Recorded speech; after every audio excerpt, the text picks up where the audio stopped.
adalah bersyukur kepada Allah. Bersyukur. Para ulama salaf kita dari sahabat dan tabi'in, tabi'in, orang-orang saleh yang sudah faham wahyu Al-Quran dan Sunnah, maka mereka selalu lisannya kalau lagi tidak ngomong sama orang dua hal, alhamdulillah atau astagfirullah. Terus begitu. Sampai mereka itu kalau lagi jalan dari rumahnya ke tokonya di Baghdad dulu, di Irak, di Madinah, di Mekah, di tempat-tempat mereka mau buka usaha, atau mereka dari rumahnya menuju ke masjid mau mengajar, maka selalu lisannya alhamdulillah, alhamdulillah, alhamdulillah, alhamdulillah, alhamdulillah, non-stop. Atau mereka mengatakan astagfirullah wa atubu ilaih, astagfirullah wa atubu ilaih, astagfirullah, terus nggak pernah berhenti, gitu kan. Maka mereka terus bersyukur. Makanya dengan syukur ini kita sudah sentil sedikit gambarannya kemarin. Saya sudah berikan gambaran kalau dengan kalimat alhamdulillah ini sebenarnya password untuk menambah rezeki. Ucapkan itu selalu. Bangun tidur suruh baca alhamdulillah, habis makan alhamdulillah, habis minum alhamdulillah, selalu ditekankan untuk ucapin itu. Maka mestinya kita ucapkan. Sayangnya kita sangat jarang sekali untuk mengucapkan kalimat ini. Bahkan teman-teman sekalian, habis sholat wajib saja, yang ada hadis Nabi SAW, siapa yang membaca subhanallah 33, alhamdulillah 33, Allahu Akbar 33, lalu dia genapkan 100 yang membaca la ilaha illallah wahdahu la syarika lah, lahul mulku wal hamdu wa huwa ala kulli syai'in qadir, maka akan diampuni dosanya walaupun sebanyak buih di lautan. Tapi pertanyaannya, siapa yang dapat nih? Padahal kalau untuk baca ini saya pernah pakai durasi menit, teman-teman sekalian. Baca dengan sangat tenang pun itu 7 menit sudah selesai sebenarnya. Baca ayat kursinya, baca al-ikhlas, al-falaq, an-nasnya, dengan baca subhanallah, alhamdulillah, Allah Akbar masing-masing 33 kali. Maksimal 7 menit. Tapi pertanyaan, siapa yang dapat nih? Karena banyak orang tidak menganggap penting untuk mengucapkan zikir kepada Allah, terutama masalah alhamdulillah. Maka mereka buru-buru sekali. Subhanallah, subhanallah, alhamdulillah, alhamdulillah, alhamdulillah, Allah Akbar, Allah Akbar, Allah Akbar, Allah Akbar. Apa ini? Bagaimana bisa dapat gitu kan? Bagaimana kalau seandainya Anda sedang kerja di perusahaan ingin minta dinaikkan gajinya?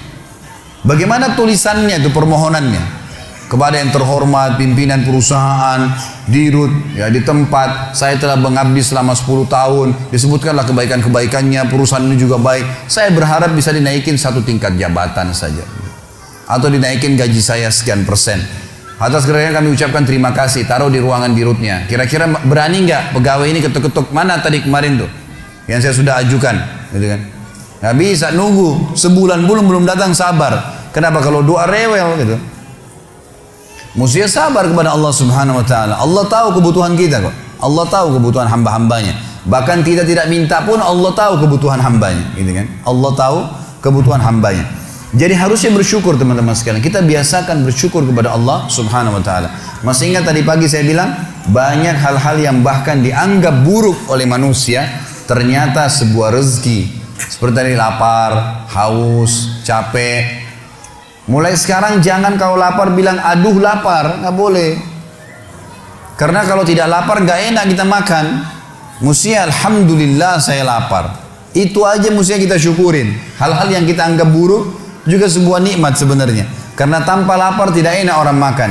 Kalau haus, alhamdulillah saya haus. Karena memang kalau tidak haus nggak enak kita minum.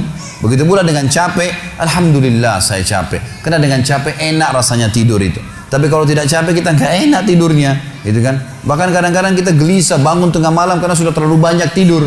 Coba kalau kita capek luar biasa, mestinya lisan kita mengatakan alhamdulillah. Allah menyebutkan dalil tentang pentingnya bersyukur ini di dalam surah Al-Ankabut, surah nomor 29 ayat 17. A'udzu billahi minasyaitonir rajim. Innama ta'buduna min dunillahi awthanan wa takhluquna ifka. Sesungguhnya kata Allah, semua yang kalian sembah selain Allah adalah berhala-berhala. Patunglah, pohonlah, apalah, semuanya itu berhala kata Allah. Dan kalian membuatnya dengan ifka, kedustaan. Orang yang berhala, dia sendiri yang pahat matanya, dia sendiri yang buat hidungnya, dia sendiri yang buat kepalanya, topinya, apalah. Kemudian dia anggap, oh ini Tuhan. Gimana cara? Kata Allah ini ifka, ini kedustaan, kalian dustain diri kalian sendiri, kata Allah. Semua yang kalian sembah selain Allah itu berhala-berhala yang kalian karang-karang, kalian dustain diri kalian sendiri. Dan subhanallah kebanyakan orang ujung-ujungnya ini karena masalah duit saja. Banyak kita ambil ruang lingkup orang Islam saja misalnya. Ada seorang dikenal namanya Badawi di Mesir. Nanti kita tarik ke Indonesia ini contohnya. Badawi ini di Mesir sebenarnya dulunya bukan seorang alim ulama, orang biasa, tapi dikenal di masyarakat. Waktu dia meninggal, karena dia sering baik sama masyarakat, ada satu masyarakat wakafin tanah di kebunnya, ini buat kuburannya si Badawi. Berjalan waktu, ahli waris pemilik kebun menjual tanah-tanah mereka, akhirnya sampai membuat kuburan tersebut berada di pinggir jalan. Lewatlah dua orang yang fasik. Fasik ini muslim lebih banyak dosanya, nggak memikirkan masalah, nggak takut dengan akhirat, nggak takut dengan dosa-dosanya, nggak pernah berpikir masalah neraka. Maka lewat, ban mobilnya pecah pas dekat di seberang kuburan itu, seberang jalan. Yang satu lagi perbaikin ban, yang satu ini melihat ke arah kuburan itu. Ternyata dalam hitungan 5 menit saja, itu ada 10 orang lewat. Dari 10 orang ini 8 orang memberikan salam ke kuburan itu. Salam, seorang muslim berikan salam ke kuburan, sunnah Nabi. Gitu. Orang fasik ini mengambil sebuah kaleng tua di dekat mobilnya, kemudian dia menyeberang, ditaruh di dekat kuburan itu, lalu dia pindah ke sebelah. Dilihat sama dia 5 menit ke depan lagi seperti apa. Ternyata dari 10 orang yang lewat, selain memberikan salam, ada 2 orang nitipin duit, masukin ke kaleng bekas itu. Dia bilang sama temannya, sebentar ada proyek nih. Dia pergi ke toko bangunan, beli semen, beli keramik, beli pagar, dirombak tuh kuburan hari itu. Pasang celengan yang lebih bagus lagi. Dia sama temannya besok duduk di seberang jalan, lihat perkembangan. Ternyata dari pagi sampai sore, di antara orang yang lewat karena kuburan sudah bagus, ada yang berikan salam, ada yang titipin fulus, duit lagi. Kalengnya penuh, gitu kan? Wah, ini proyek nih. Beli tanah di sekitarnya, bebasin tanah itu, bangunin masjid. Dan sekarang teman-teman sekalian, masjid itu bisa menampung sekitar 1000 orang, dan di dalamnya ada kuburan si Badawi tadi. Setiap hari orang berbuat kemusyrikan, minta-minta sama kuburan tersebut, berharap bisa diberikan keselamatan lah, kalau menikah bisa berkah lah, minta sama kuburannya si syekh ini, dan diistilahkan dengan Syekh Badawi. Ini bukan syekh, bukan seorang alim dulu. Sedangkan orang alim aja nggak boleh, apalagi bukan orang alim. Sampai Imam Nawawi rahimahullah. Ini teman-teman, maaf, di Indonesia yang masih banyak melakukan hal-hal seperti ini. Imam Nawawi ini salah satu tokoh madhab Syafi'iyah. Beliau mengatakan, saya heran pada orang-orang yang minta-minta pada kuburan, walaupun itu adalah orang alim. Sementara di dalam kuburan adalah manusia seperti dia, sama, yang sudah jadi tulang belulang. Nabi Muhammad SAW saja kita masih kirimin salawat untuk beliau. Apa itu salawat? Tambahan rahmat dari Allah SWT. Nabi yang sudah diampuni dosanya. Para sahabat orang soleh kita masih mengatakan radhiyallahu anhum, kita doain.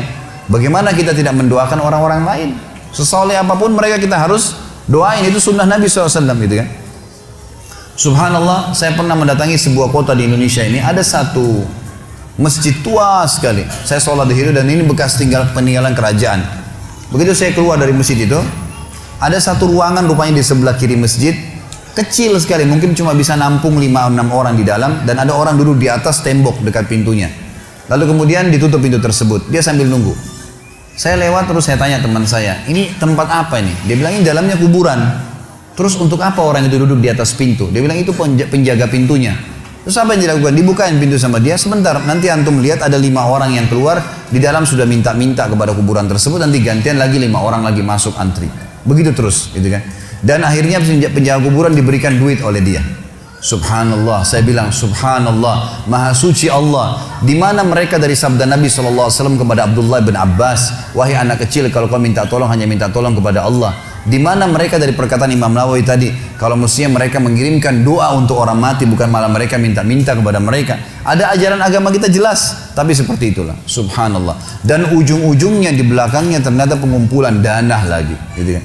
Ini banyak orang yang tidak sadar dan membiarkan manusia terjerumus hanya karena ingin mendapatkan rezeki yang dasarnya sebenarnya sudah ada sumbernya, tadi sudah saya jelaskan.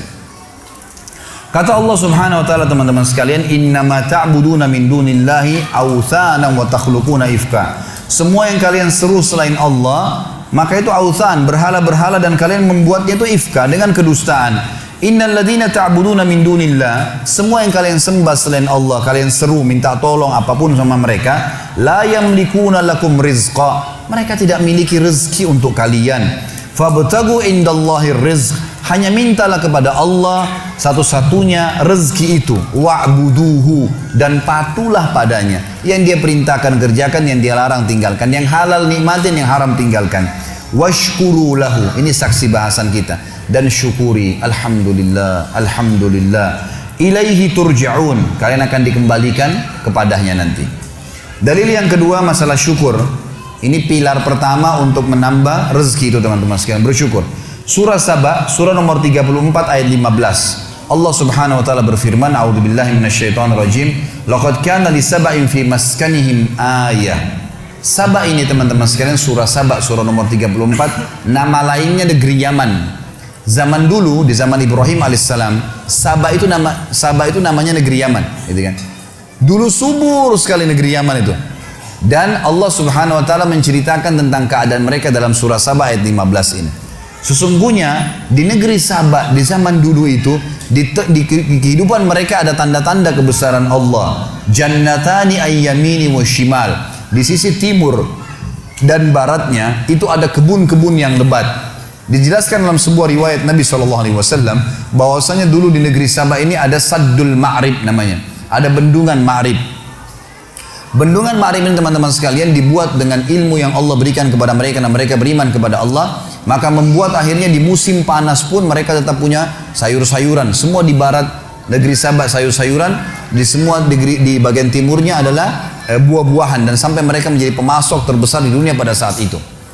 Maka Allah mengatakan, kulu min rizki rabbikum washkurulah.